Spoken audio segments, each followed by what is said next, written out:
Olá, pessoal, bem-vindos a mais um episódio do nosso Idor Podcast. Agora que estamos caminhando aqui para o final da primeira temporada, trouxemos diversos exemplos de grandes trajetórias aqui que podem inspirar vocês. Hoje não vai ser diferente. Eu sou o Hermes Garcia, felizmente host desse podcast e acompanhado com a minha nova parceira aqui, a Flávia Alvim. Tudo bem, Flávia? Tudo ótimo, Hermes. E hoje a gente está aqui com um convidado de honra, Dr. Luiz Eugênio, que é médico e doutor em Biologia Molecular pela Unifesp, fez pós-doutorado em Neurofisiologia na Universidade da Califórnia, foi coordenador adjunto da diretoria científica da FAPESP de 2003 a 2006, é diretor de pesquisa e inovação do Instituto DOR de Pesquisa e Ensino, integra o Conselho Superior do IDOR, o Conselho Consultivo do Centro de Inovação da Escola de Administração e Empresas da FGV. Muito prazer em tê-lo aqui, Dr. Luiz, no nosso IDOR Podcast. Prazer é meu, Flávia, Hermes. Doutor, o senhor sabe que eu falei para a Flávia que a gente ia ter que colar o currículo, não ia dar para decorar, porque tem muita coisa aqui. Então eu vou começar destrinchando lá do início. Queria que você falasse um pouquinho da formação de base do senhor, onde o senhor estudou, né, na sua escola ali, onde o senhor nasceu. Como está essa primeira fase aí de ensino? Tá bom. Eu nasci em São Paulo, capital. Estudei num colégio chamado Pio XII, quando ele ficava ainda num bairro chamado Paraíso, lá em São Paulo.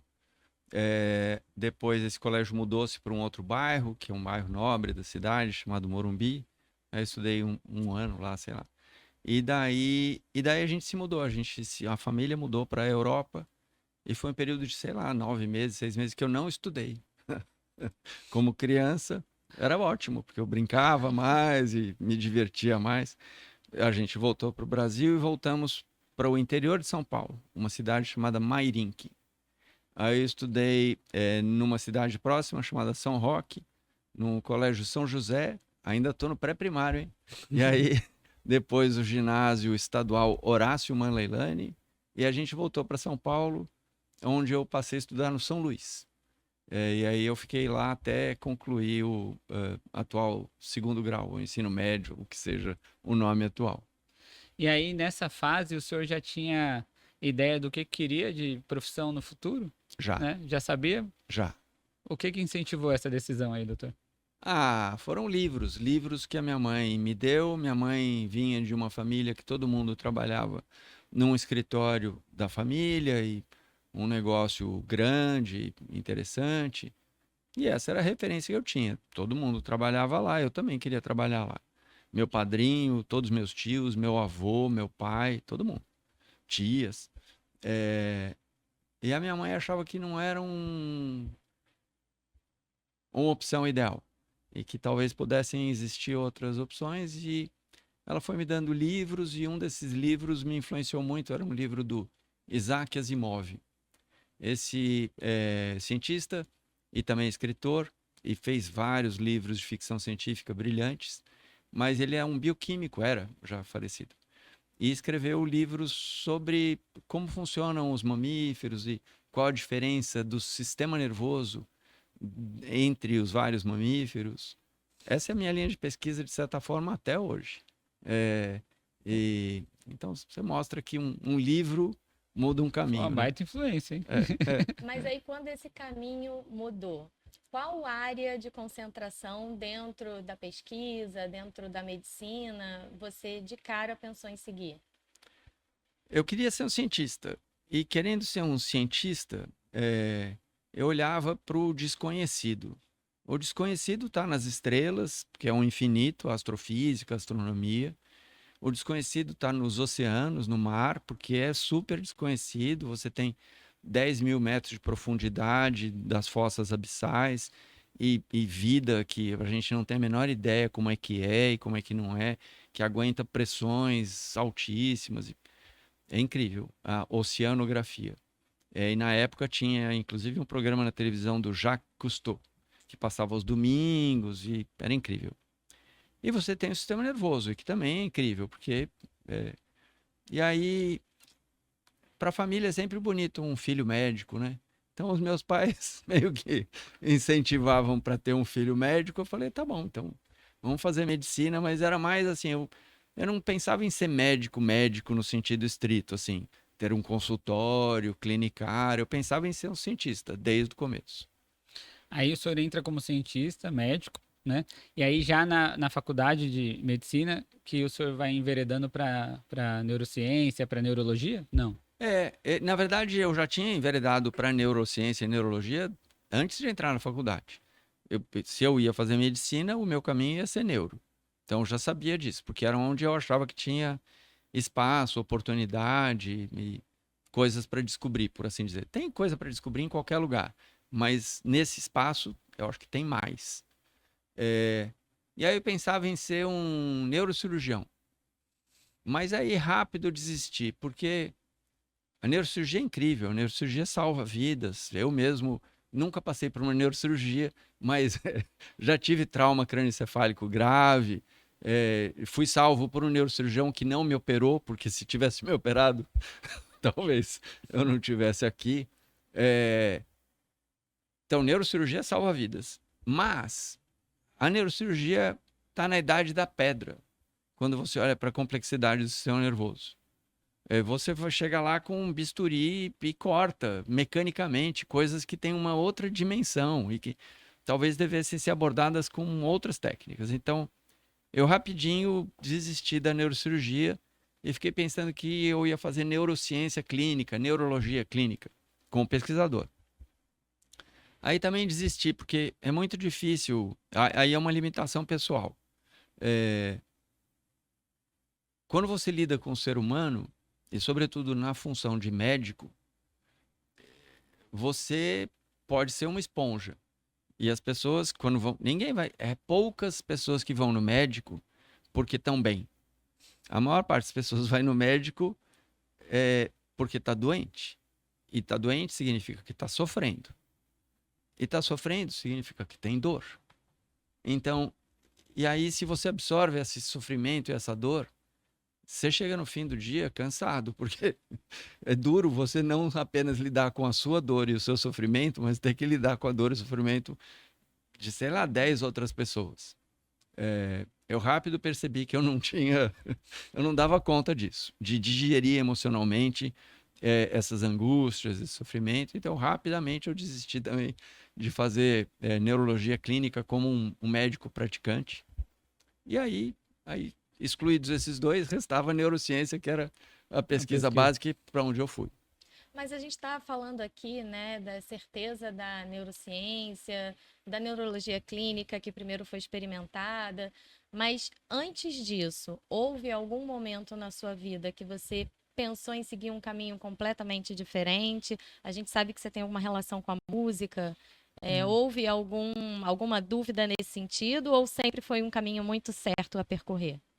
Na verdade, eu sempre achei que eu podia fazer qualquer coisa. E, na verdade, eu acho que dos meus 68 anos de idade, eu olho e falo, eu fiz qualquer coisa, eu fiz várias coisas.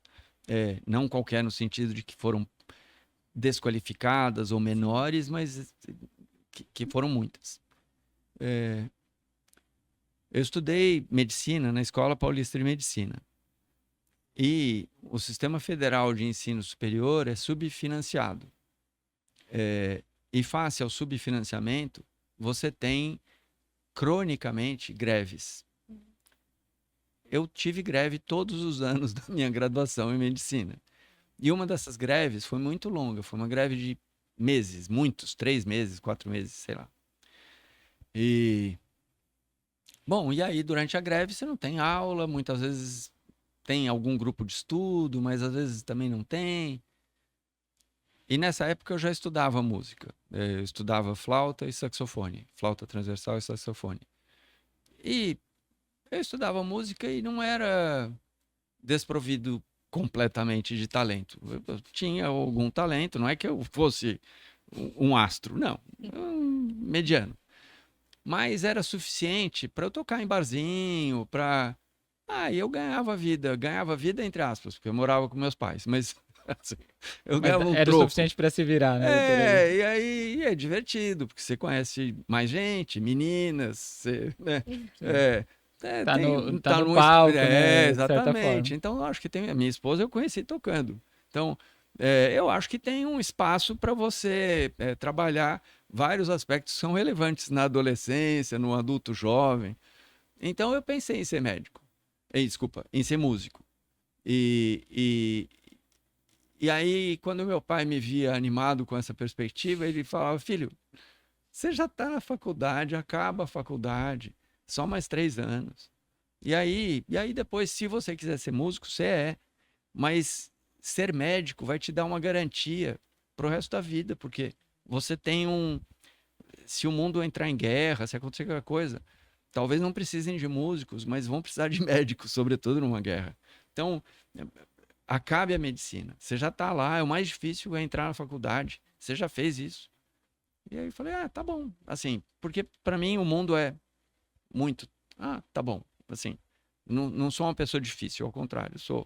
Me adapto com facilidade. Então pensei em ser músico e segui uma carreira como músico. Tive carteirinha da Ordem dos Músicos do Brasil. Cheguei a tocar numa banda que chamava Paris 400, que tocava com um famoso grupo de teatro chamado Asdrubal Trouxe o Trombone, que tinha a participação da Regina Casé, do Luiz Fernando Guimarães, do Pedrinho, do Monobloco. Tinha um monte de gente que estava lá. Milton Vaz, que era o diretor, Lena, a esposa namorada dele. E um dia o Caetano Veloso foi ouvir ver a peça, gostou das músicas e resolveu produzir um disco. O Caetano Veloso é produtor artístico desse disco e eu toco em 2 faixas desse disco. Então, nossa, é mega sucesso artístico. Você fala: toquei num disco com Caetano Veloso. Não é tanta gente assim, né? Sobretudo tendo conduzido outros caminhos. Por ser uma experiência de adolescente, foi uma baita experiência. Foi. Eu já era adulto jovem, né? Já tinha, sei lá, 20 e poucos anos, mas foi sensacional. Sim, eu imagino que sim, né? Já pensou? Eu vou tocar saxofone aqui e de repente eu tô num disco com o Caetano. Sucesso. Vou fazer neurociência, sucesso. Bom, e aí pensando, o senhor fez música, né? Como o senhor falou, e aí depois teve a faculdade, conforme foi concluindo o curso.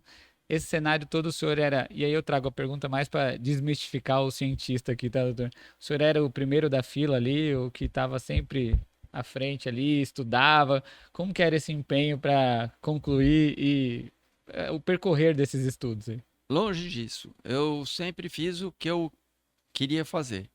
Eu me dediquei ao que eu gosto. Me dedicava ao que eu gostava. Então, eu peguei segunda época no primeiro ano da faculdade, eu peguei segunda época no segundo ano da faculdade. E eu peguei segunda época porque, sei lá, microbiologia foi uma matéria que eu peguei segunda época.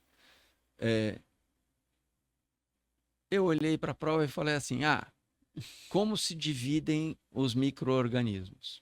Fungos, vírus e bactérias. Como eu deixei para a última hora para estudar, e eu não ia conseguir estudar tudo, eu estudei bactérias e vírus. Só que o departamento de microbiologia na Escola Paulista de Medicina era muito, muito forte em fungos. A prova caíram, sei lá, 9 questões de fungos e uma questão de vírus. Eu me ferrei, porque... Até a pesquisa de mercado para poder saber o que estudar não foi tão bem feita também, né? Viu, doutor? Então, eu aprendi, né? Você tem que olhar para frente, entender o ambiente, o contexto. Então, é um erro que eu não repeti de novo, né? Verdade. Porque eu aprendi e eu passei. Na segunda época, eu estudei o suficiente para passar e passei. Eu nunca repeti de ano, em nenhum ano. Então, eu podia deixar as coisas se arrastarem, mas eu salvava as coisas no último minuto. Num dado momento, quando eu fiz análise, foi muito importante na minha vida, o meu analista falava que eu tinha um complexo de super-homem. O complexo de super-homem significando o seguinte: você sempre deixa as coisas para a última hora e aí você vai lá e resolve e dá uma coisa de herói, assim, que você salvou. Não, você não salvou nada. Você que deixou chegar até a beira da morte e aí você salvou. Você só resolveu o próprio problema. Isso. Progressivamente eu mudei essa perspectiva de deixar as coisas se arrastarem e chegarem num ponto de difícil controle. Entendi. Então o senhor era mais ali do meio para o fundo, na sala de aula? Sempre sentei no fundão e sentar no fundão, sei lá, me colocava perto de pessoas com as quais eu tinha identidade E de outro lado, eu também tinha identidade com os primeiros da classe, né? Então, Legal. na verdade, quando eu chegava em casa com os primeiros da classe, o que a minha mãe me falava é: puxa, você podia ser que nem o Freire, ou que nem o Marziano, ou que nem o Artigas, que era todo mundo sobrenome, né? E eram os meus colegas que eram o primeiro da turma, que ganhavam nota 10 em tudo. E eu Tava mais... tava lá. Então, mas eu tinha, de alguma forma, alguma inteligência que me permitia dialogar com eles, mas eu também queria dialogar com os outros lá.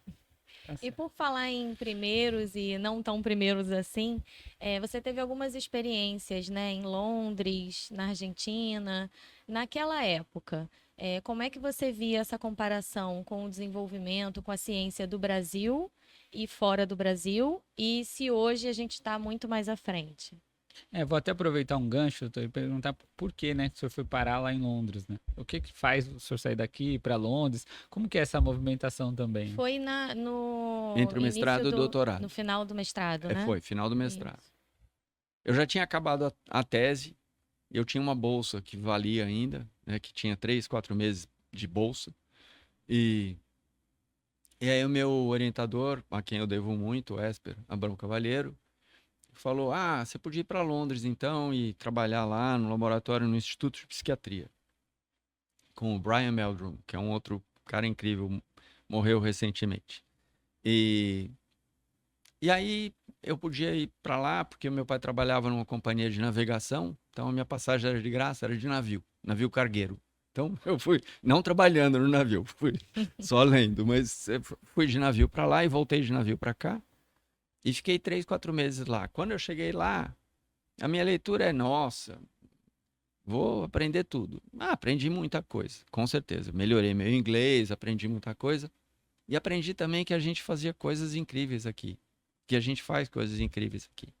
O brasileiro tem um complexo de vira-lata, né? De se subestimar, de achar que é menor. Se chega alguém falando inglês, se chega alguém falando alemão, se chega alguém falando francês, qualquer língua estrangeira, tem que ser mais do que eu. Porque, então, eu acho que isso é ruim no Brasil. Tudo tem lados positivos, mas tem um lado negativo que a gente se subvaloriza e eu acho que a gente faz muita coisa de muito valor. Quando eu fui para a Argentina foi a mesma coisa, porque a Argentina já teve tinha tido 2 e depois acho que mais prêmios Nobel em medicina e fisiologia. Gente incrível que fez contribuições incríveis. E no Brasil, quantos a gente teve? Nenhum. Então tinha que ser melhor. E sim, eles faziam coisas incríveis, mas a gente também fazia coisas incríveis. Então, essas 2 viagens me deram a perspectiva de que a gente não é menos e que o esforço vale muito. A ida para a Inglaterra, inclusive, valeu para mim entender a dedicação ao trabalho. Porque lá tinha muita gente que o trabalho no laboratório, era um emprego. E um emprego significando 9 às 5. Eu entro às 9 e saio às 5. E para mim, aquilo, ou isso, não é um emprego. Isso é o que eu quero, é o que eu queria fazer e faço. Então, com isso, a minha... tanto faz que horas que eu chego, que horas que eu saio. Hoje, eu cheguei aqui às 6 da manhã. Normal. Estava aqui, precisava chegar cedo, tem coisa para fazer. E tem dia que, sei lá, eu saio às 8. Não é todo dia que eu trabalho das 6 da manhã às 8, né? Mas lá, isso me chocava, porque eu nunca tinha visto isso. Aqui no Brasil, fazer ciência era quase que uma vocação. É como ser padre ou ser freira, ou sei lá. As pessoas têm a vocação para fazer isso e vão. E aí tem outras coisas que não importam muito. Lá não, lá isso já estava mais incorporado na sociedade e era mais uma das opções de trabalho e de emprego. Mas isso impacta em como você se dedica. Dedicar-se faz toda a diferença. Então, se eu toquei num disco com Caetano Veloso, é porque eu me dediquei, eu estudei o suficiente para chegar lá. Se eu entrei numa escola de medicina, competitivo, não sei o quê, é porque eu me dediquei. Então, dedicar-se é fundamental para você ter sucesso. Sucesso no sentido de você chegar lá, de você fazer o que você quer, né? Isso faz eu pensar um pouco, doutor. A gente tem aqui no Brasil uma diversidade, né, impressionante. Isso poderia ser, de certa forma, uma maneira da gente alcançar um protagonismo na pesquisa também, né? Além dessa dedicação do senhor e de muitos outros pesquisadores, eu vejo quase todos que sentaram por aqui fazem isso pelo prazer, porque que querem, pela curiosidade, enfim, virou um estilo de vida, mais do que uma profissão, né? É, eu não sei, eu fico com a sensação, mas aí o senhor me corrija se eu estiver errado. Porque se a gente não alcançou ainda um protagonismo, por que que isso não aconteceu ainda, o senhor acha que não aconteceu no nosso país? Eu acho que essa ausência de protagonismo do Brasil no mundo da ciência, proporcionalmente ao tamanho do país, a diversidade, a riqueza e tamanho da população, se deve ao atraso em todo o processo educacional da nossa sociedade, do nosso país.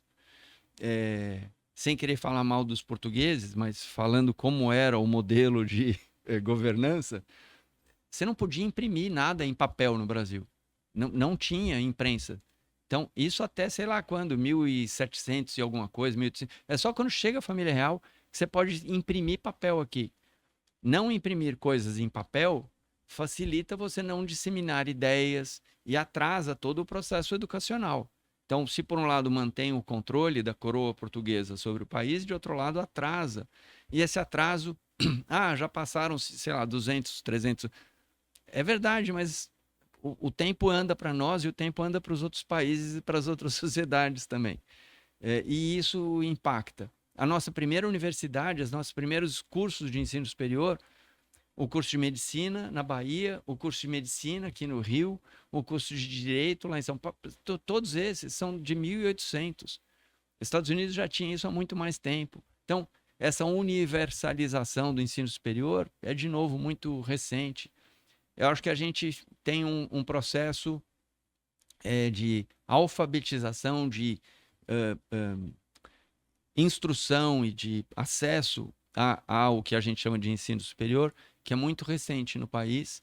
Toda a ciência que é feita no país é muito recente e é como se a gente tivesse ainda na nossa infância, no nosso desenvolvimento científico. A gente já teve cientistas brilhantes. Tem um cara chamado César Lattes, um físico, trabalhava na Unicamp. Ele descobriu partículas subatômicas. Muita gente acha que ele devia ter ganho o Prêmio Nobel de Física.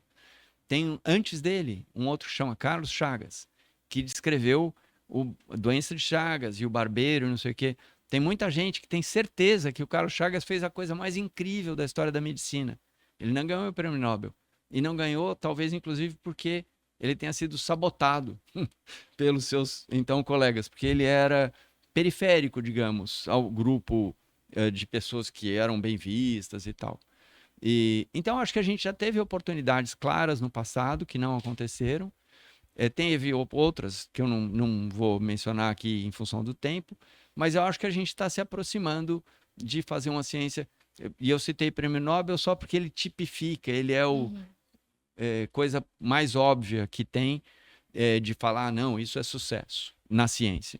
Mas a gente tem muita ciência de qualidade e cada vez mais ela deve se expressar, deve se manifestar. É um indicador, né, o Prêmio Nobel. E você, doutor Luiz, ocupou e ocupa cargos, né, de muito destaque, cargos muito importantes. Houve em algum momento assim um frio na barriga, um medo de aceitar um convite, um momento que você titubeasse e falasse: será que eu dou conta? Será que eu vou ser capaz? Ninguém tem bola de cristal, né? Então você não sabe o que é o futuro e qual é o caminho que você tem que escolher quando você é confrontado com uma decisão.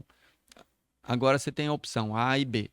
Então, eu vou voltar para uma profissional, né? Uma primeira decisão profissional que eu fiz. Eu já era professor titular na Escola Paulista de Medicina, tinha uma carreira bem estabelecida e uma trajetória possível ali.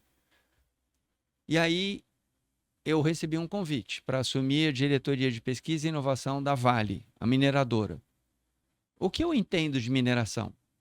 Nada. Ainda que muita gente depois olhasse para mim e falasse: Nossa, você engana bem, no sentido assim, eu não tinha percebido que você nem geólogo, nem engenheiro de Minas era. Porque, claro, eu estudei.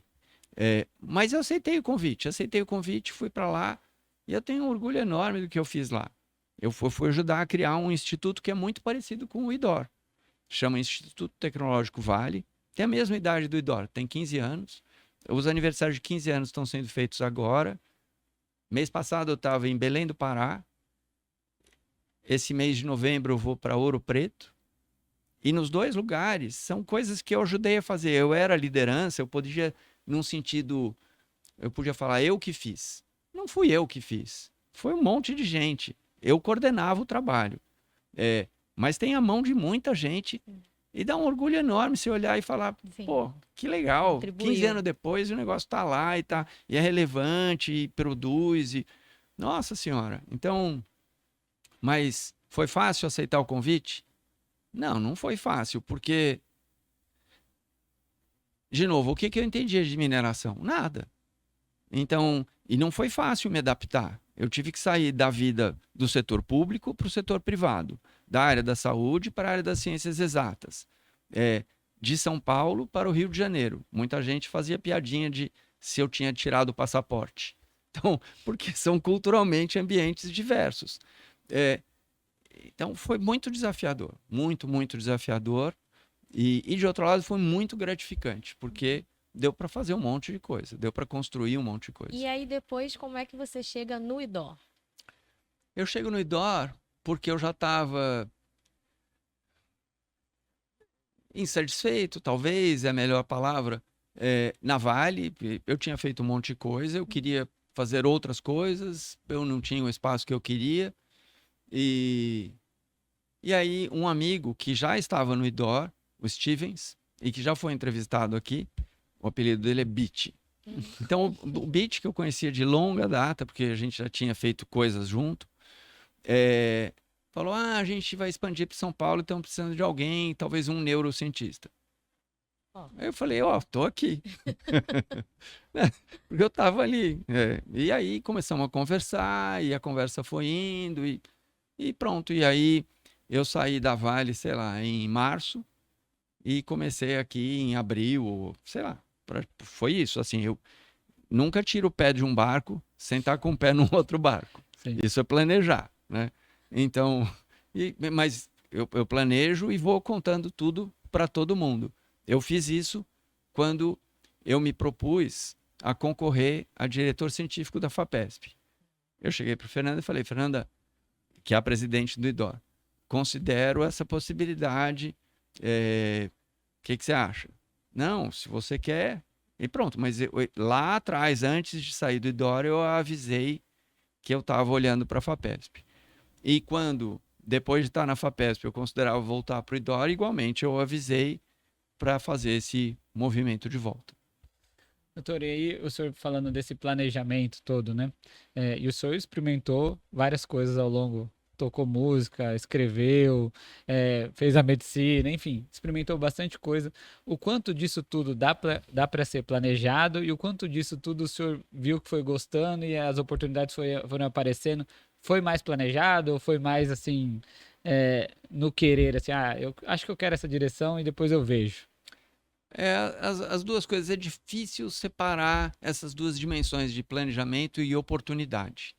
A oportunidade, ela se manifesta num dado momento. Eu vou falar de uma oportunidade que eu não aproveitei, eu não me candidatei.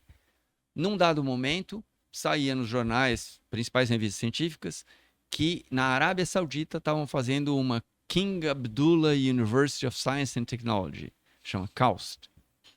E essa King Abdullah University of Science and Technology, o rei Abdullah, que é isso em inglês e português, estava colocando ali $1 bilhão.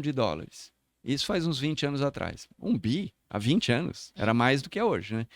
Então, ia colocar mais sei lá quanto.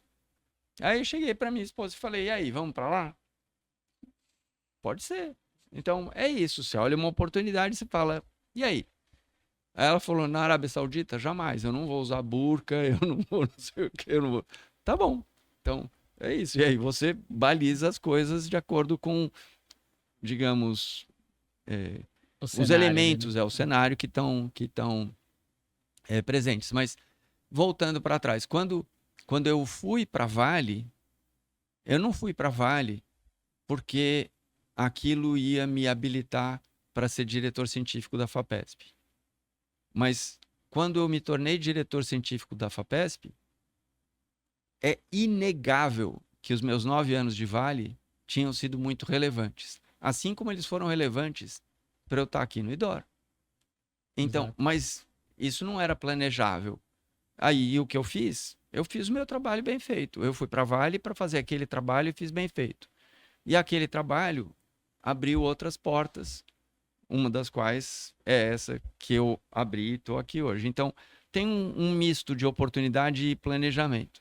Mas você tem que fazer bem o que você se propõe a fazer. Eu fico pensando porque a gente tem os nossos alunos que acompanham o podcast, né? E eu sempre tento trazer aqui de uma maneira, primeiro, como se planejar, né, essa carreira, como eu sou lá um graduando de enfermagem, por exemplo, como planejar a minha carreira e até o porquê ser pesquisador também, né? Por que ir para essa área, por que não ir para essa área? Então, é uma questão que eu sempre trago aqui à tona porque eu acho que é uma boa reflexão, né? Eu acho que o ponto importante que tem aí é o que você quer da sua vida daqui a 10 anos, daqui a 20 anos, daqui a 30 anos. Para todos os estudantes de pós-graduação que trabalham comigo, eu faço essa pergunta. Porque essa pergunta é relevante. Eu quero ser muito rico. Ser cientista não é necessariamente o caminho que vai te deixar muito rico. Eu quero ter liberdade de escolha. Ser cientista pode ser um caminho que te dá liberdade de escolha. E aí vai. Não é impossível você ser cientista e ser muito rico, mas é mais difícil.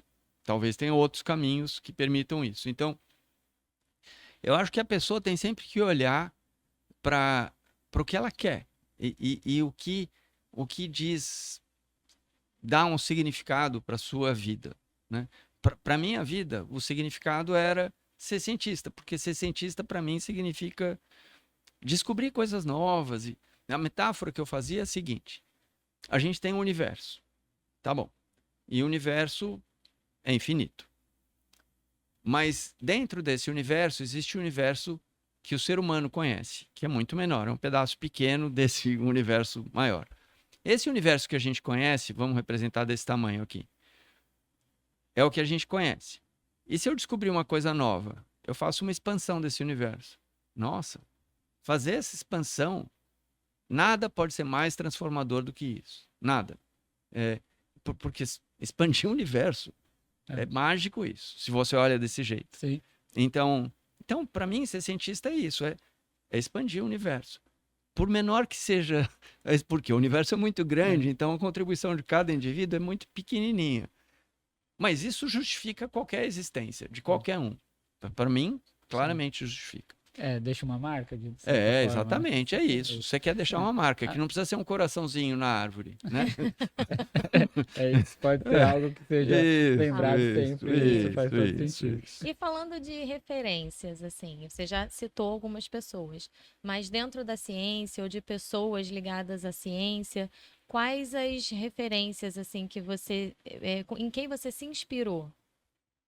Eu diria que esse Isaac Asimov, que eu já citei, Sim. porque é um cara incrível, fez contribuições incríveis, e nos meus próprios orientadores, supervisores em vários momentos. Eu aprendi um pouco com cada um. Eu aprendi com o Esper e aprendo ainda, aprendi com o Brian e aprendi, né, porque ele já morreu. Aprendi com o David Finch, que eu não citei, mas um cara incrível. E aprender significa não só na ciência, mas em como faz as coisas. O David tinha filhos que estavam na escola e às 5 da tarde ele tinha que sair, às 4:30, para pegar os filhos. E quando ele passava na minha frente, eu falava, eu descobri isso, eu vi isso, não sei o quê. Ele desesperado porque ele tinha que pegar o filho e eu segurando até eu entender essa dinâmica. E ele tinha que sair. Se eu quisesse falar animado com o que eu tinha descoberto, eu devia fazer mais cedo e me organizar. Mas eles todos me inspiraram, me inspiram. E mesmo os não cientistas. Humberto Freitas, com quem eu trabalhei na Vale. Eu aprendi uma barbaridade com o Humberto. E cada um na dimensão é que eles, sei lá, tinham desenvolvido mais, talvez, né? E assim, a gente sabe, né, que um orientador é, de fato, uma referência muito importante. O que que você acha que a pessoa deve pautar, assim, as escolhas para um orientador, assim, no que ela deve pensar quando ela vai pensar nas possibilidades para fazer, né, a proposta para um orientador? Eu acho que você tem que escolher essa relação de Critérios. orientador orientando, uma relação muito íntima, assim, muito Aham. próxima. Então, não adianta você escolher uma pessoa com a qual você não empatize. Uhum. Empatia é um elemento relevante. Você vai conviver com aquela pessoa por 2, 3, 4, 5 anos, sei lá. É, e conviver com alguém que você não suporta é difícil. É, um outro ponto, é, eu diria que é a capacidade, às vezes já expressa, às vezes implícita ainda, desse pesquisador. Então, o Esper, quando eu fui trabalhar com ele era um pós-doc recém-regressando da Europa. O primeiro trabalho que eu entro como coautor, feito por ele, no grupo dele, eu participei como estudante, deve ter 400 citações. Mas esse é o seu primeiro artigo científico. Ah, é porque lá de trás. Mas tem muitos artigos lá de trás e que não tem nem 3 citações. Então, eu acho que eu fiz uma escolha certa, de escolher um orientador que é brilhante, um cara com perguntas científicas relevantes, que entende o que é fazer ciência. É, mas isso foi quase que intuição, porque o que ele tinha de bagagem para mostrar que ele era bom? Pouca coisa naquele momento. Mas ele se tornou presidente do CNPq, ele foi presidente presidente do CNPq, já falei, ele foi o primeiro pró-reitor de planejamento lá da Universidade Federal de São Paulo. Então, quando se cria uma área nova, ele entra, não é por acaso. Acho que fez e ainda fará coisas incríveis. Então, escolher a pessoa certa, mas isso é difícil. Mas aí, voltando para o IDOR, e sobretudo olhando para o público preferencial, não exclusivo, desse podcast, videocast, eu acho que o IDOR é cheio de gente muito boa, mas excepcional. Excepcional. Gente da... A atual presidente da Academia Nacional de Medicina está aqui. Você tem membros da Academia Brasileira de Ciências, vários, aqui. Você tem gente nova, que ainda não chegou lá, nesse sentido de presidente disso ou daquilo, mas são muito bons. Gente mais experiente, para não dizer velha, eu estaria incluído nesses, então. E que já mostrou competência. E eu me considero, falando de mim, já que sou eu entrevistado aqui, eu tenho muitos sonhos e muitas ambições. Eu quero fazer coisas incríveis. Eu olho para trás e falo, isso tudo tá bacana, mas eu quero chegar lá. É isso. Adoraria fazer muito mais do que eu já consegui fazer, não diminuindo o que eu já consegui fazer. E eu acho que esse é o espírito que move todo mundo aqui, né? Porque isso é o que faz uma entidade, uma organização. Um lugar tipo de gente encostada, aí... Não vai para Então, frente. escolher o orientador é uma arte, mas eu acho que as pessoas têm muito campo de escolha nessa instituição. Eu vejo, de certa forma, essa ambição positiva do senhor de querer construir algo ainda maior, né, doutor? Com a experiência da construção lá do Instituto Navalio, que o senhor teve aqui, todo o envolvimento que o senhor tem com inovação também, nessa experiência toda já tem uma receita que dá para quando tiver que conduzir um grupo ou construir um grupo que floresça e que seja inovador, tem algo que já dá para, quando o senhor vai construir, o senhor já almeja, você fala, eu preciso dessas pessoas ou dessas características. Dá para ter uma receita assim, na hora de formar uma equipe, doutor? Dá, e ela não é minha, é receita que está escrita em vários livros e manuais. Você tem que ter uma equipe diversa. Não adianta você pegar todo mundo igual a você. É como... Esse é o país do futebol, é como um time que só tem goleiro. Talvez a bola não entre, você não vai ser vazado, mas você também não vai marcar gol. Ainda que aqui e ali possa ter um goleiro que sabe bater pênalti ou sei lá. Mas E não adianta ter um time só de atacantes, porque, de novo, vai ser um A gol atrás do eficiência é outro, baixa. assim. Então, você tem que compor essa equipe. E compor a equipe significa... Tem gente que é generalista, tem gente que é detalhista. E aí, você tem que fazer um equilíbrio dos dois, inclusive porque eles têm dificuldade de interagir. Tem gente que é muito otimista e tem gente que é muito pessimista. Eles têm que fazer um equilíbrio dos dois, porque se você não considerar os pessimistas, você não enxerga os problemas. E se você só olhar para os otimistas, você não tem base. Então, compor a equipe reflete, de novo, uma arte. E, de novo, é difícil porque você precisa...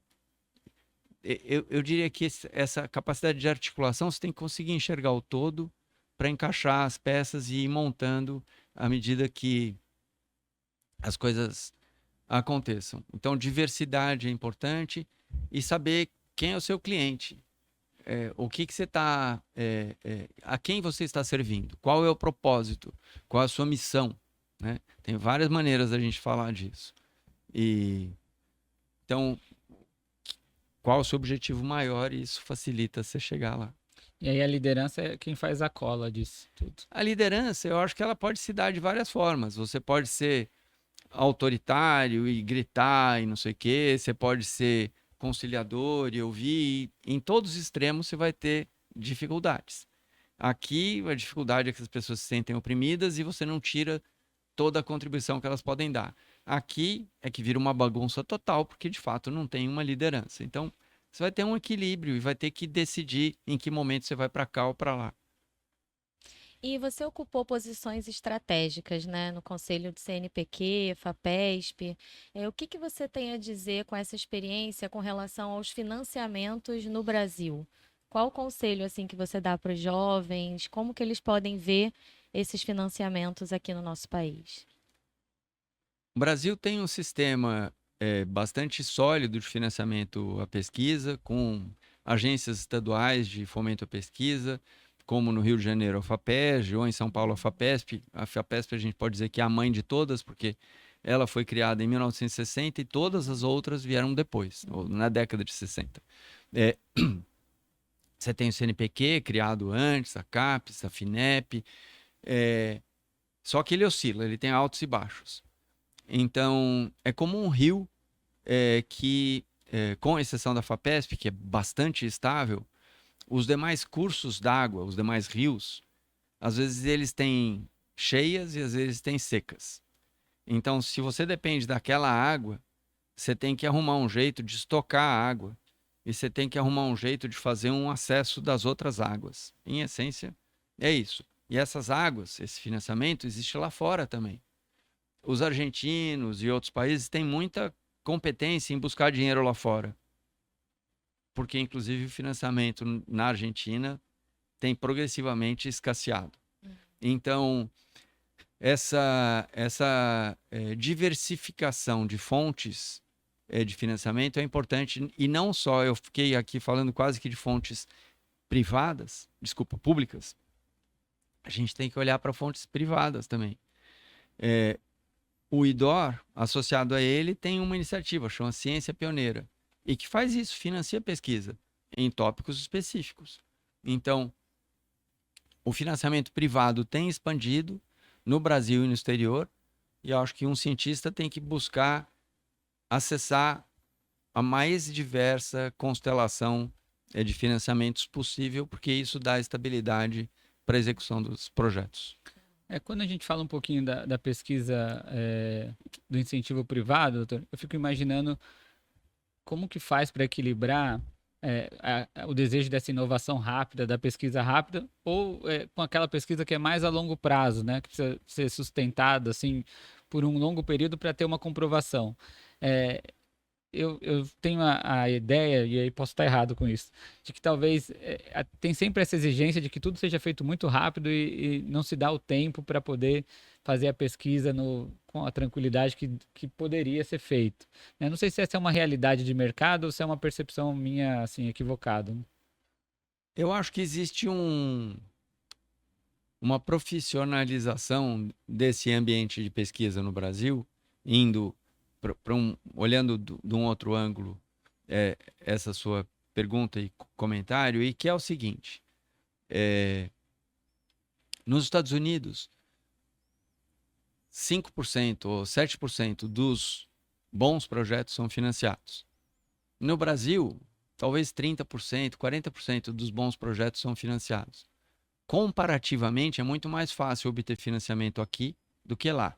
Talvez eu esteja falando mais no caso da FAPESP de São Paulo do que do Rio de Janeiro, porque a situação é diversa em diferentes unidades da federação. E esse ambiente mais competitivo, ele implica em você produzir, em você mostrar serviço, em você ter artigos.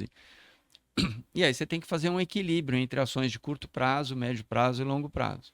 Então, eu tenho que investir em coisas que eu tenho certeza que vão dar certo. E eu deveria investir em coisas que eu acho que vão dar certo, mas que pode, talvez, não dar certo. E isso é um equilíbrio para a vida e para qualquer coisa na vida. Eu não posso botar fé só em coisas que talvez deem certo, porque senão eu nunca vou ter um teto, nunca vou ter, sei lá. Então, esse equilíbrio se aplica também ao mundo da pesquisa, que no Brasil, a exemplo do mundo, vem se profissionalizando e vem ganhando novos players, como o pessoal diz, né? Novos participantes. O próprio IDOR é um novo participante e que busca se posicionar com efetividade, com essa busca pela excelência. E aí você podia olhar, muito produtivista. Não, mas com possibilidade para você fazer coisas de muito longo prazo. Então, acho que é isso. Tem uma discussão aí enquanto você investe em coisas que são mais difíceis e quanto você investe em coisas que são mais fáceis. Nesse momento, até depois de amanhã, eu tenho que concluir uma proposta que eu coordeno, mas para a qual eu convidei gente de vários outros lugares, para a qual a gente vai pedir 50 milhões de reais. É uma coisa super difícil, porque é muito competitivo. Sim. Os outros grupos que também vão pedir isso também são muito bons. Eu acho que o nosso grupo é muito bom. A chance da gente conseguir, eu diria que é baixa, já que é um espaço de... Mas se a gente conseguir, aí é sensacional, porque se a gente conseguir, a gente vai fazer coisas que nunca foram feitas no mundo, que ninguém fez. Aí vai expandir o universo. Aí vai expandir o universo. É isso que me move. Então, isso. mas eu tenho que me planejar para a eventualidade desse projeto não sair. E se esse projeto não sair, eu tenho vários outros projetos que já existem ou que têm grande chance de sair. E para manter essas pesquisas a longo prazo, né, o financiamento dessas pesquisas a longo prazo, tem alguma receita de bolo, tem algum macete, são artigos, o que faz, né, o que perdurar os financiamentos? Eu acho que tem múltipla o número de coisas, né, de aspectos que fazem manter. É você continuar na busca da inovação. Uhum. Então, falando de inovação, que é quando você inova, sei lá, eu sou um fabricante de xícaras e vou fabricar uma xícara diferente dessa. Essa é uma xícara bonita, tem o nosso logotipo, tem essa alça aqui. Vou fabricar uma xícara sem alça. Eu economizo material, é mais fácil de produzir. Tá bom, eu tenho certeza que isso vai ser um sucesso. É isso que é o mundo da inovação. E aí, alguém já pegou uma xícara sem alça com algum líquido quente dentro? É ruim, né? Porque queima a mão, é ruim. Então, a alça existe para dar esse conforto térmico aqui, permitir você segurar líquidos quentes, que é o propósito principal para uma xícara. Então eu tenho que descobrir rápido que uma xícara sem alça não vai dar certo. E aí, se essa era a minha grande sacada, ou eu vou, sei lá, vender pastel na feira, ou eu vou ter que modificar esse produto. Mas, finalmente, eu descubro um produto e digamos que o produto que eu cheguei é esse. É uma xícara igual a essa. É nova, ninguém fez antes, no exemplo que eu estou dando. Tá bom, e aí eu começo a produzir essa xícara. Ótimo. À medida que eu for produzindo essa xícara e ganhar mercado, ótimo, eu estou crescendo. Só que, rapidinho, as pessoas vão aprender como faz uma xícara, vão fazer igual, mais barato, ou com menos qualidade, ou que seja, eu perco o mercado. Você manter mercado é você continuar inovando o tempo inteiro. O telefone celular mais incrível que existia numa época chamava BlackBerry. Eu tinha um. E era incrível. As teclas, você apertava as teclas. Eu odiava telefone que tem que passar o dedo e não sei o quê, porque era ridículo. Você erra o dedo. O que eu uso hoje? Um desses que passa o dedo, que eu falava que era ridículo. Ainda bem que eu não sou um inovador no mundo dos telefones celulares. E o ponto é esse. As tecnologias vão atualizando. Então, na ciência, você tem que ver o que você fez que era sensacional, amanhã não é mais sensacional. E a fronteira está num outro lugar. E você vai ter que incorporar técnica, competência, você tem que fazer alguma coisa que não é mais o que você fazia antes. Tá cheio de gente por aí que faz a mesma coisa. Aprendeu uma receita de bolo e faz aquele bolo sempre. Mas fazer um bolo salgado é o que eu estou falando aqui. E é isso que a gente tem que ir fazendo. Esse é o segredo para fazer sempre uma coisa na fronteira e você, de novo, tá? Se sentir vivo, porque fazer mais do mesmo, sei lá, não... Eu não quero deixar o senhor assim numa saia justa, mas eu preciso perguntar, doutor. E pensando um pouquinho na nossa pesquisa, nessa diversidade toda brasileira, assim, o que o senhor acha que a gente ainda dá para explorar um pouquinho? O que a gente tem de singular aqui que a gente poderia fazer de pesquisa ou de inovação que a gente ainda não está olhando muito? Dá para arriscar alguma coisa? Eu acho que tem várias áreas, assim. Primeiro, você tem toda a questão da biodiversidade, você fazer pesquisa usando biodiversidade, mas isso a gente fala hoje e a gente falava há 30 anos e ainda patina um pouco relativamente ao que podia ser. A gente tem coisas que são incríveis. A área de pesquisa que eu trabalho é o cérebro e eu trabalho, dentre outras coisas, com trauma crânioencefálico. Por quê? Porque tem muito aqui, infelizmente.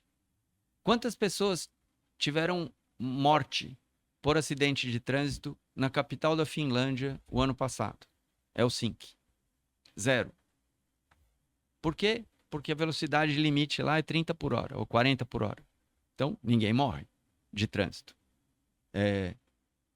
Então, se eu estivesse trabalhando com trauma crânioencefálico na Finlândia, eu talvez tivesse uma casuística menor. Porque, é uma sociedade menos violenta, o trânsito... Eles têm campeões de Fórmula 1, mas o trânsito na cidade para a população é tranquilo. Talvez eles batam a cabeça no gelo, tem muito gelo lá, né? O país frio. Mas aqui infelizmente, morre que nem mosca o ser humano, né? As pessoas... Ontem mesmo foi um dia difícil. Então, a nossa sociedade ainda é muito violenta e as pessoas vão ter trauma crânioencefálico, quer queiram, quer não queiram.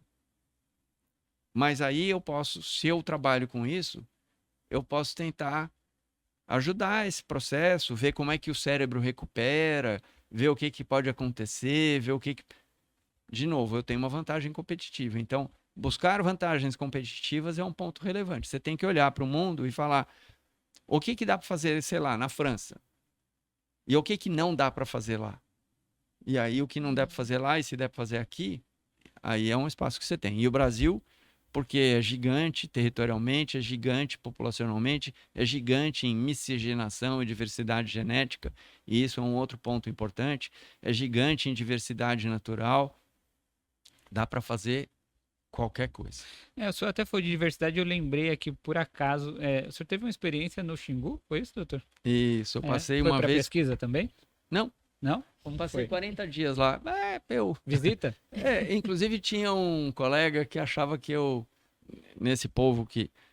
o Zuner Assis Bortolotto, foi um grande amigo ainda, a gente mantém um contato pontual, mas é uma pessoa de quem eu gosto muito, ele é professor na Universidade de Bristol, no Reino Unido, e o Zuner, eu tinha acabado de começar a pós-graduação e fui passar 40 dias no Xingu. Eu falei, esse cara não sabe o que quer. Esse cara tá perdidaço. Experimentando de tudo mesmo. Mas, de outro lado, era assim, eu já tinha participado desse programa de assistência à população indígena, que é um programa criado por um médico chamado Roberto Baruzzi, e é um programa incrível que junto com os irmãos Vilas Boas levou vacinação, levou assistência para toda a população do Parque Indígena do Xingu. E nesse programa, estudantes de medicina podiam ir para lá. Quem não quer ir para o Xingu? É uma experiência incrível, única. Né? Você vai ver um mundo que é completamente diferente. Quando eu fui para o Xingu, eu já tocava saxofone. E eu levei meu flauta e saxofone. E tem um dos pajés muito importantes, chamado Sapaim. O Sapaim era vivo ainda. Tem um músico muito importante no Brasil chamado Egberto Gismonte. O Egberto já tinha tido uma experiência no Xingu e ele tem uma música que chama Sapaim. Então, só para falar da relevância dessa pessoa. E aí eu ia e ficava, eu já tinha o Sapaim na mais alta conta, e eu ia e ficava conversando horas com ele, aí ele queria que eu tocasse o saxofone para ele, para a aldeia e não sei o quê. É sensacional, né? É uma experiência única. É isso que faz a vida, é isso que muda. Mas eu fui para lá como médico. E lá eu aprendi, em toda experiência você tem que aprender alguma coisa, né? Das coisas que eu mais aprendi lá foi que nos 40 dias que eu passei, magicamente ninguém morreu. É claro que tem sempre alguém que pode morrer. Eram 4.000 vidas, né? Não é tanta gente assim, mas tem onça, tem cobra, tem foice, tem tudo, é um mato, né? Então, e se tivesse alguém muito grave e que a minha competência não resolvesse? E teve gente grave. Quando você está num ambiente hospitalar, você tem R1, R2, R3, chefe de plantão, não sei o quê, tudo se dilui. As pessoas morrem nos hospitais, infelizmente. E aí, mas o quanto é sua responsabilidade e o quanto é do outro? Lá não. Lá era só a minha responsabilidade. E ninguém pode dizer aonde cessou a minha competência médica de eu ter estudado pouco ou muito, e aonde era de fato impossível fazer qualquer coisa porque era uma situação irreversível. Como eu disse, não aconteceu nada nesse sentido, eu não tive nenhuma morte enquanto eu estive lá. Mas entender essa responsabilidade, eu estava lá como médico. E era minha responsabilidade cuidar daquelas pessoas. Sim. Então... Mas era só você? Não só tinham eu. Outros? Então, entender esse nível de responsabilidade faz muita diferença.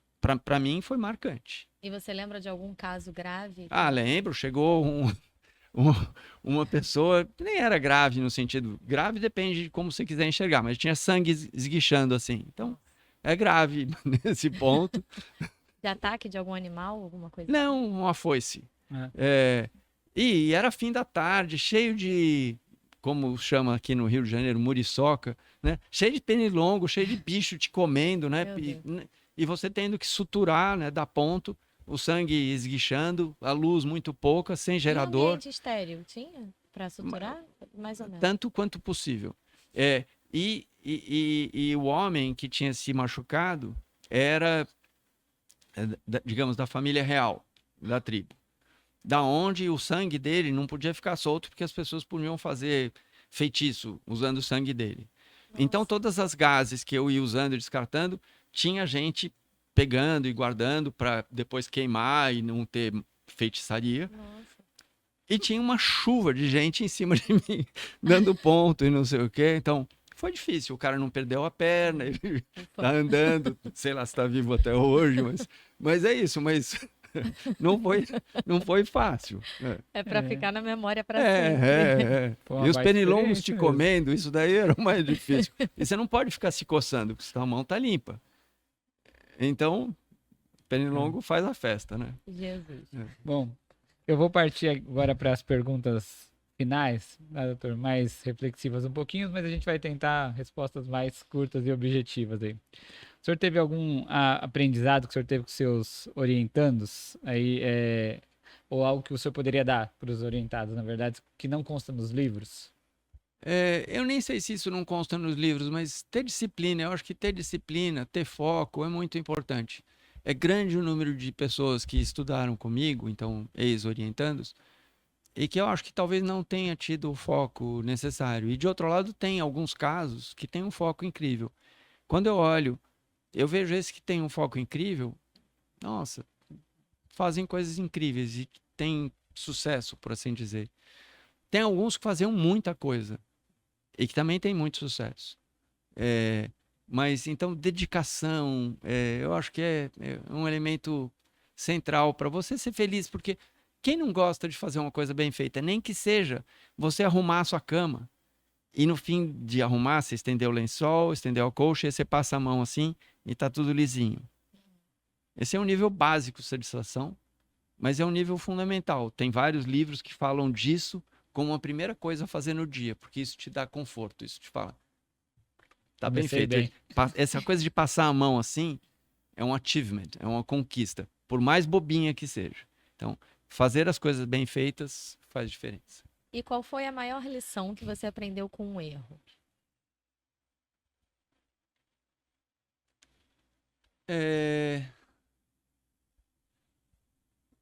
Eu já fiz muitas coisas das quais eu me, sei lá, arrependo, mas eu não sei, assim, a maior lição com eu sei qual é.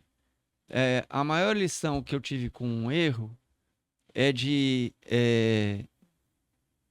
não dar o jogo por ganho. Sendo o seguinte situação, eu estava numa reunião de trabalho, eu tinha sido chamado para uma coisa que, na visão da liderança, não estava boa, e eu tinha muita clareza da minha argumentação, eu tinha tudo certo. E aí eu me sentia que nem o João Fonseca jogando tênis, né, para usar uma referência nova, ou que nem o Federer jogando tênis, assim, era uma partida perfeita, bola para cá, bola para lá, e jogo indo e não sei o que, certinho. E aí chegou no final, eu fiz um deslize verbal. E o deslize verbal foi: e nem é tanto dinheiro assim. O nem é tanto dinheiro assim não cabia a mim dizer se era ou não era.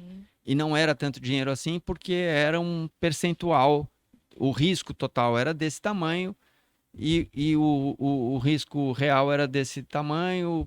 Bom, e aí não é tanto dinheiro assim para o senhor. Para mim é muito dinheiro, não sei o quê. Nossa, eu levei um sabão.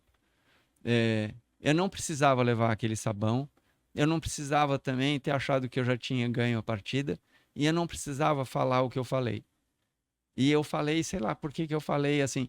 Então, em boca fechada não entra mosquito. Quanto menos corda você dá falando, menos você tem chance de se enforcar.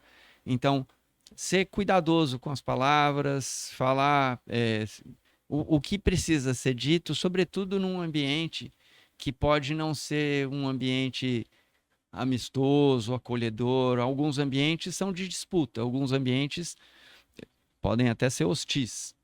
Então, eu acho que eu tinha uma boa compreensão, eu tinha uma boa argumentação e eu escorreguei no minuto final. Eu escorreguei numa casca de banana que eu mesmo joguei no chão. Então, foi talvez uma das grandes lições que eu aprendi. Acontece às vezes, né? Tá jogando tênis, tá tudo incrível, e o dono da bola pega a bola, põe debaixo do braço e pronto. Não tem jogo mais. Acontece. Mas tá bom, doutor. Mas se o senhor pudesse voltar, então, lá no início da carreira e dar um conselho pro jovem Luiz Melo lá e falar, ó, lá, vamos colocar, quando começou com a medicina, tem algum conselho que o senhor daria? Eu fico pensando, eu não sei se o conselho, vai dar tudo certo, é um bom conselho, porque, né, tipo, você chegar... Tem o De Volta para o Futuro com o Robert Zemeckis, né, esqueci o nome dos atores agora, mas de qualquer forma, Michael J. Fox, né, que está com Parkinson e outros atores aí. E tem um momento do filme que o Biff, que é um fortão, volta para o passado para falar com ele, Biff jovem. Só que o Biff jovem é uma anta, é um estúpido, assim, um cara ignorante. E ele não consegue ouvir o Biff adulto, velho, experiente. Então, mas eu acho que essa coisa de voltar para o passado e falar, você tem que manter o desafio, porque o desafio é o que move as pessoas. Então, levar essa bola de cristal. E aí, o conselho, eu não sei, assim, talvez se eu tivesse... Eu não sei, porque eu olho, eu fico feliz com a vida que eu tenho, com a vida que eu tive. O conselho mudaria tudo, talvez, né? E o conselho talvez mudasse tudo. Eu adorei tocar com o Caetano ainda que isso possa ter atrasado sei lá o quê. Eu adorei ir para o Xingu ainda que isso possa ter atrasado sei lá o quê. E de outro lado, tudo isso sou eu hoje. Então, Uhum. é difícil. E eu não tenho bola de cristal. É possível que eu tivesse, sei lá, num outro planeta, se eu tivesse deixado de fazer o que seja que eu tenha feito. Porque, ao contrário do que eu falei, ter foco, em vários momentos eu não tive. Mas, de outro lado, eu acho que na linha central, eu tenho e tive. Bem, E você é competitivo? Muito. E você acha que é importante ser competitivo? Todos Eu acho precisam ser um pouco? Não, eu acho que tudo depende, é muito relativo. Eu, desde criança, sou competitivo. Eu gosto de jogar, e gosto de ganhar. Então, mas ser competitivo me ajudou em várias coisas, a querer sempre fazer melhor. Você pode competir contra você mesmo, no Uhum. sentido de melhorar, e você pode competir contra os outros, no sentido de ser melhor que os outros. Eu acho que essa é a diferença central, porque quando você faz para querer ser melhor que os outros, isso quer dizer que se você pisar nos outros, tudo bem. E quando você faz para ser melhor do que você era, aí é Aí diferente a é se lógica. superar, né? É se superar. É. Então a minha competitividade é sobretudo comigo mesmo. Eu quero sempre fazer mais do que eu já fiz antes. É claro que eu olho para o lado, mas quando eu olho para o lado, eu sempre vejo as pessoas que estão na minha frente. E aí, o meu negócio são as pessoas que estão do meu lado ou que estão para trás, no sentido que a gente queira entender. Sim. Mas eu olho para frente, eu olho para ir para frente. Então, e o que que eles fizeram, o que que eles têm que eu não fiz ou não tenho. E ainda posso fazer. E ainda posso fazer. Nesse sentido, o tempo é crítico, né? Porque Uhum. eu tenho cada vez menos tempo para fazer. Então, hoje em dia, o tempo é uma coisa que eu olho com uma certa ansiedade, assim. mas talvez o repertório maior, a experiência, faça o senhor conseguir fazer com mais. Ajuda uma barbaridade. Eu não só faço com mais eficiência, mas eu faço com mais facilidade, porque eu conheço, na expressão popular, Deus e o mundo. Então, Uhum. eu consigo articular, movimentar, e isso ajuda a fazer, porque ninguém faz nada sozinho. Você sempre faz. Tem um provérbio no coletivo. Então, tem um provérbio africano que eu acho sensacional. Eu já falei várias vezes e não canso de repetir. Se você quer ir rápido, vai sozinho. Se você quer ir longe, vai em conjunto. Então, é linda essa expressão. Sim. E é isso mesmo. Para correr daqui até ali, eu não vou combinar, não vou articular, é mais fácil e já cheguei. Mas se eu quiser ir lá longe, e é isso que é ciência, querer ir lá longe, aí você tem que estar com gente, outras gentes, com outras competências, com outras qualificações, e saber ouvir não, e saber receber o sim, e aí vai. A gente ficou quase uma hora aqui falando e eu acho que eu vou deixar na saia justa de novo, tá, doutor? Ele Todos esses gosta exemplos disso. me faz eu pensar o que que faz um pesquisador ser um bom pesquisador ou um pesquisador excepcional. A gente falou de sentido para a vida, falou de equipe, falou de eh, Caminhar competição, junto, né? Caminhar caminhar em junto. equipe. Tem alguma coisa que o senhor considera, fala, esse aqui faz ele ser um pesquisador excepcional e isso aqui torna um bom pesquisador? Eu acho que é esse conjunto de coisas, eu não sei separar uma das outras, eu distinguir em mais destaque, né, uma das outras, mas tem um livro que me influenciou muito, do Kahneman, Daniel Kahneman. Ele ganhou o Prêmio Nobel de Economia sendo um psicólogo. Então você Uau. fala, um psicólogo ganha o Prêmio Nobel de Economia, mas é porque ele montou, sei lá, se a teoria dos jogos, essas coisas de como o cérebro funciona e como investidores agem. Uhum. Então, se a bolsa está subindo ou descendo, se eu ponho dinheiro, não ponho dinheiro, e isso é interessante na teoria econômica. Então, e esse cara, sendo um psicólogo, buscou entender como o nosso sistema nervoso funciona e e o Kahneman fala muito, ele tem um livro chamado Rápido e Devagar. E nesse livro ele fala sobre, de certa forma, sobre a intuição. E a intuição, como você define intuição? Então, intuição, você não tem todos os elementos para conseguir verbalizar e explicitar essa xícara está aqui em cima porque ela é sólida e a mesa é sólida e ela não vai afundar e não sei o quê. Então, eu sei esses fatos e eu sei. Mas e se, sei lá, eu estivesse falando de uma outra coisa? Eu não tenho os elementos ali presentes e eu já consigo imaginar, esse copo vai cair, esse, sei lá, o que vai acontecer. Então, intuição, você reúne pistas meio soltas e você consegue formar o que aquilo vai se transformar. É como montar um quebra-cabeça com poucas peças. Eu acho que a intuição é central para essa diferença entre uma pessoa, um cientista bom e um cientista excepcional. Porque a diferença está em você fazer as coisas que não foram feitas e, portanto, novas. Então, mas as coisas estão aí para todo mundo olhar, todo mundo pode olhar para elas. Então, a diferença está em você enxergar um padrão que ainda ninguém enxergou. E aí você vai lá e endereça e faz aquela contribuição. Então, isso talvez seja um dom, sei lá, não sei se isso se desenvolve, eu não conheço a literatura da área suficiente para saber. Mas ter essa capacidade de juntar fragmentos e formar o big picture, como os americanos dizem, né? Ter o quadro geral, eu acho que é um elemento crítico e que é o distintivo. Faz sentido. Total. E na sua vida, você colocaria a pesquisa na caixinha da profissão ou da filosofia de vida? Ou ambas? Ambos. Eu nunca separei.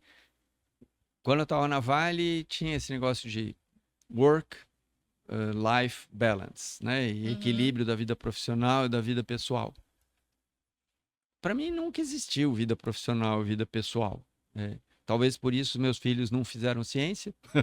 Eles viviam trabalhando o tempo inteiro. E de outro lado, eu nunca entendia amigos falando, quando eu me aposentar eu vou fazer isso. Aposentar, mas aposentar para mim parece igual a morrer. Então, as duas coisas são juntas. E para mim, tá ótimo assim. Eu faço o que eu gosto e eu faço o tempo inteiro. Aqui para finalizar, doutor, eu tenho uma curiosidade, as pessoas não estão vendo porque a câmera está de longe, mas eu sei que o senhor tem um brinco pequenininho, né? E eu sei da história um pouco, o senhor fala que é para manter, de certa forma, uma jovialidade, um pacto que o senhor teve com essa jovialidade, é isso? Ou como que é essa história no detalhe? Porque eu queria saber, que para mim parece muito uma conexão com o pesquisador, essa curiosidade de sempre, essa vontade de querer descobrir. Eu acabei vendo uma ligação aí. Faz sentido isso ou não é bem isso? Faz sentido, é uma história que a gente chama de a posteriori, né? Então, uma explicação que não é honesta completamente. Porque você conta a historinha que você quiser para justificar o que você quiser. Mas o que acontece? À medida que as pessoas envelhecem, que a gente envelhece, a gente vai ficando mais cético, mais cínico, a gente fica mais descrente. O jovem, a criança, eles são lindos em vários aspectos, sobretudo porque eles acreditam no mundo, é um mundo mais puro, é um mundo mais ingênuo, é um mundo mais honesto. E à medida que você se machuca ao longo da vida, você vai criando casca e vai endurecendo. E, por um lado, é importante para você sobreviver, né? Porque sem casca você é dilapidado, né? E de outro lado, tira justamente uma beleza que está presente lá na infância e na adolescência. Então, em algum momento, tendo clareza de que esse era um processo natural da vida, e tendo colegas que tinham colocado o brinco e que tinham tirado o brinco, e vários fizeram isso, a construção que eu fiz foi, não, eu vou manter esse brinco, porque esse brinco vai me lembrar de que eu queria ser diferente, eu queria manter esse espírito utópico, de utopia e de acreditar que um mundo das fadas pode existir e trabalhar para, sei lá, enxergar lampejos do mundo das fadas onde quer que ele possa existir, sem que a gente tenha que tomar alucinógenos para fazer isso. Então, é isso. Eu acho que o mundo é um lugar incrível, é muito difícil.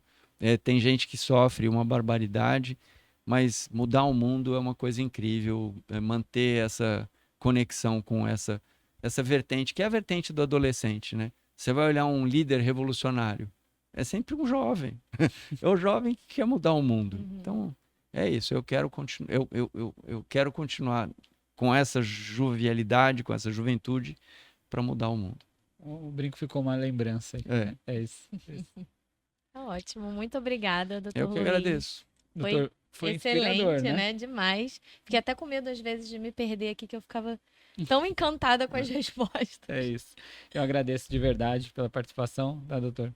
Bom, fica aí mais um podcast, mais um episódio para vocês. Espero que seja inspirador, que possa expandir também o universo dos nossos telespectadores e até a próxima. Muito obrigado, pessoal.